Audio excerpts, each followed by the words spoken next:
Welcome in बेबिक्स। तो इस video में हम लोग बात करेंगे मार्जिन के बारे में। ठीक है, तो सीएसएस में मार्जिन का यूज़ हम लोग इसलिए करते हैं कि आप किसी एलिमेंट के अराउंड स्पेस क्रिएट कर सके। ठीक है, यहाँ पे लिखा हुआ है CSS margins are use to create space around the element. Okay, तो ये जो स्पेस क्रिएट करता है वो एलिमेंट के बाहर करता है। ठीक है, आउटसाइड। और इसमें जो साइड होते हुए यहाँ पे देख लीजिए, टॉप है, राइट है, बॉटम है, लेफ्ट। ठीक है, इस तरीके से यहाँ पे दिया हुआ है। तो यहाँ पे देख लेते हैं margin property can have following values. देखिए, लेंथ का हम लोग जो मेजरमेंट करते हैं मार्जिन के लिए वो क्या होता है, centimetre, P X, P T, E T C, इस तरीके से हम लोग यूज़ करते हैं। और विड्थ का करते हैं परसेंट ऑफ द एलिमेंट। ठीक है, लेंथ हम लोग अलग करते, विड्थ हम लोग अलग करते हैं। Margin calculated by the browser auto, मतलब ऑटोमेटिकली ये कैलकुलेट करता है। अब सिंटेक्स का यहाँ पे हम लोग देख लेते हैं, सिंटेक्स कैसे लिखा हुआ होता है। बॉडी लिखते हैं एंड उसके बाद हम लोग यहाँ पे ब्रैकेट के अंदर मार्जिन एंड उसमें साइज देंगे। साइज कैसे देंगे, तो लेंथ का देंगे, विड्थ का देंगे एंड टॉप बॉटम दोनों का देंगे। तो हम लोग एग्जांपल से समझेंगे आगे, पहले अभी हम लोग देख लेते हैं यहाँ पे। तो देखिए यहाँ पे अगर यहाँ पे लिखा हुआ if margin property has 4 values, ऐसे अगर लिखा हुआ margin 40 px, 100 px, 120 px, 80 px, तो इसका मतलब क्या हुआ, इसका मतलब हुआ कि टॉप का जो स्पेस होगा वो कितना होगा 40 px, राइट का कितना होगा 100 px, बॉटम का कितना होगा 120 px एंड लेफ्ट का कितना होगा 80 px। आप ये सीरीज़ याद रखिएगा, टॉप, राइट, बॉटम, लेफ्ट। ठीक है, इस तरीके से। अब अगला देख लेते हैं। अगला ये है कि इफ़ अगर 3 वैल्यू हो मार्जिन में, इस तरीके से 3 वैल्यू लिखा हो तो क्या होगा, तो 3 वैल्यू में ये होगा कि ये जो 40 है ये होगा टॉप और ये जो 100 है ये राइट एंड लेफ्ट दोनों होगा। ठीक है, क्योंकि 3 ही वैल्यू, 4 वैल्यू तो है नहीं, तो जो बीच वाला होता है वो होता है राइट एंड लेफ्ट। और बॉटम में क्या हो जाएगा, ये लास्ट वाला 120 px। ठीक है, अब यहाँ बात करते हैं कि इफ़ 2 वैल्यू हो, अगर मार्जिन में 2 वैल्यू हो, तो मार्जिन में 2 वैल्यू हो तो जो फर्स्ट वाला होगा ये क्या होगा, टॉप एंड बॉटम के लिए एंड लेफ्ट और राइट के लिए 100 px, ये लास्ट वाला वैल्यू। अगर एक वैल्यू हो तो, ठीक है, मार्जिन में एक वैल्यू हो तो चारों के लिए सेम 40 px। यहाँ पे समझ गए। अब आगे बात करते हैं पैडिंग की। पैडिंग का यूज़ हम लोग करते हैं सीएसएस में इसलिए कि ये भी स्पेस क्रिएट करता है, लेकिन ये स्पेस इनसाइड क्रिएट करता है। ठीक है, देखिए डिफरेंस समझिएगा। पैडिंग का यूज़ हम लोग करते हैं स्पेस के लिए, लेकिन एलिमेंट के इनसाइड के लिए, और मार्जिन का यूज़ करते हैं स्पेस के लिए लेकिन एलिमेंट के आउटसाइड के लिए। तो बस इतना सा डिफरेंस है मार्जिन एंड पैडिंग में। बाकी सब कुछ सेम होगा, जो लेंथ होगा और जो वैल्यू देंगे सब कुछ उसी तरीके से देंगे जो मार्जिन में देते हैं। जैसे 4 वैल्यू रहा तो टॉप, राइट, बॉटम, लेफ्ट, इस तरीके से होगा। 3 वैल्यू रहा तो टॉप और फिर बीच वाला जो वैल्यू होगा वो राइट और लेफ्ट के लिए होगा और लास्ट वाला बॉटम के लिए। अगर 2 वैल्यू रहा पैडिंग का तो टॉप और बॉटम के लिए फर्स्ट वाला होगा एंड सेकेंड वाला राइट लेफ्ट के लिए। ठीक है, तो इस तरीके से होगा। अब चलिए हम लोग जान लेते हैं प्रैक्टिकल, नोटपैड में जाके करते कि कैसे ये होगा। तो मैं यहाँ पे जाऊँगा नोटपैड में, ये देखिए मेरा पहले का ये स्क्रिप्ट है, पहले लेक्चर का। तो मैं इसको क्या करूँगा, यहाँ से हटा दूँगा और मैं लिख दूँगा margin.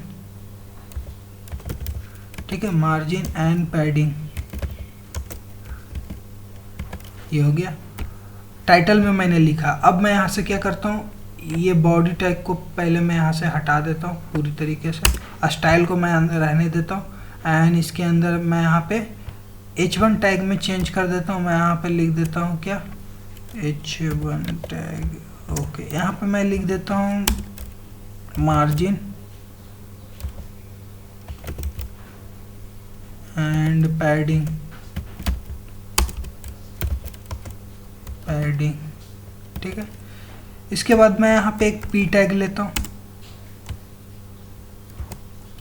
P and slash P, okay. अब इसके अंदर मैं क्या करूँगा, मैं लिख देता हूँ कुछ सेंटेंस, जैसे मैं लिख देता हूँ दिस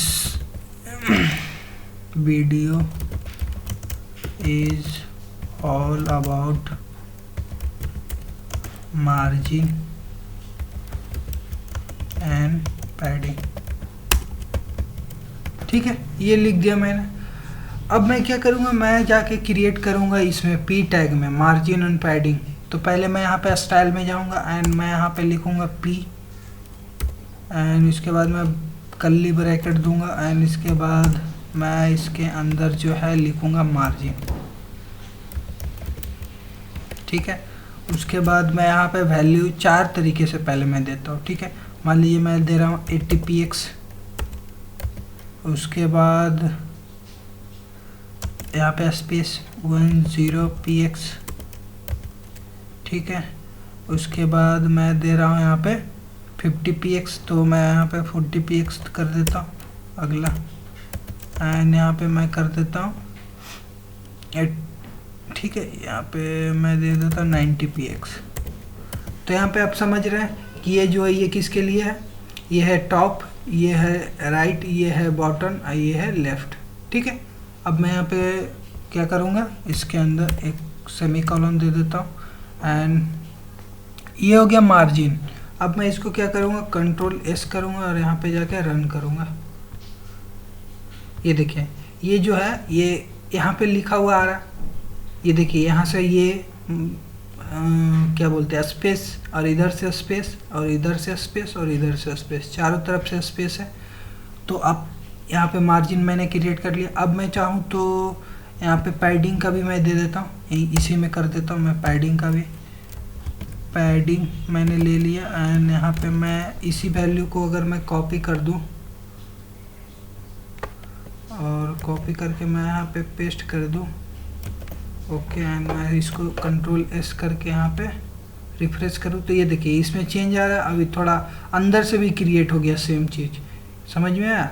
तो आप यहाँ पे इस तरीके से कर सकते हो, इसमें पैडिंग क्रिएट कर सकते हो, मार्जिन क्रिएट कर सकते हो और आप यहाँ पे वैल्यू भी चेंज कर सकते हो। मतलब मैं अगर एक ही रखना चाहता हूँ यहाँ पे 80px और इसको भी मैं 80px रखना चाहता हूँ, तो अब मैं इसको सेव करके फिर से यहाँ पे रन करता हूँ। इसका मतलब 80px सब के लिए है, ठीक है, टॉप बॉटम लेफ्ट राइट दोनों के सब के लिए। तो ये तो हो गया मार्जिन एंड पैडिंग। अभी मैं यहाँ पे थोड़ा सा एग्जांपल बॉर्डर का यूज़ करके मैं बताता हूँ कि आप, ताकि उसमें क्या होगा कि आपको दिखे, आपको जो है उसमें पूरा दिखेगा कि हाँ यहाँ पे मार्जिन एंड पैडिंग हो रहा है। ओके, तो मैं जाऊँगा यहाँ पे नोटपैड में एंड नोटपैड में जाने के बाद मैं यहाँ पे क्या करूँगा, यहाँ पे पी टैग, यहाँ पे पी टैग में मैं ले रहा हूँ एंड मैं यहाँ पे क्या करता हूँ, यहाँ पे कलर बॉर्डर में यहाँ पे ले लेता हूँ। इसके बाद border is equals to 70 px and solid green कर देता हूँ, ठीक है। ये हो गया।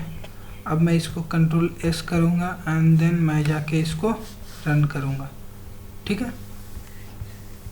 मैं यहाँ पे जाता हूँ एंड इसमें देखता हूँ, ये देखिए आपको दिखाई दे रहा होगा ये जो अंदर में इतना है, ये जो ये देखिए एक एलिमेंट है ये, और ये जो अंदर से क्रिएट हो रहा है ये है पैडिंग, और ये बाहर से जो क्रिएट हो रहा है ग्रीन कलर का ये हो गया मार्जिन, ठीक है।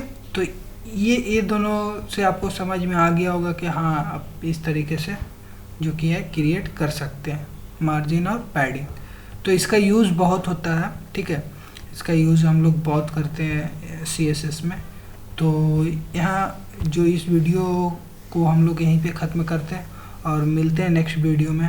अगर आपको वीडियो अच्छा लगा हो तो प्लीज़ लाइक कीजिए इस वीडियो को चैनल को सब्सक्राइब कीजिए एंड बेल आइकन प्रेस कीजिए। अगर कोई प्रॉब्लम आ रहा हो समझने में या आपका प्रैक्टिकल में, ठीक है, तो आप कमेंट में मुझे क्वेश्चन पूछिए, मैं ज़रूर रिप्लाई करूँगा।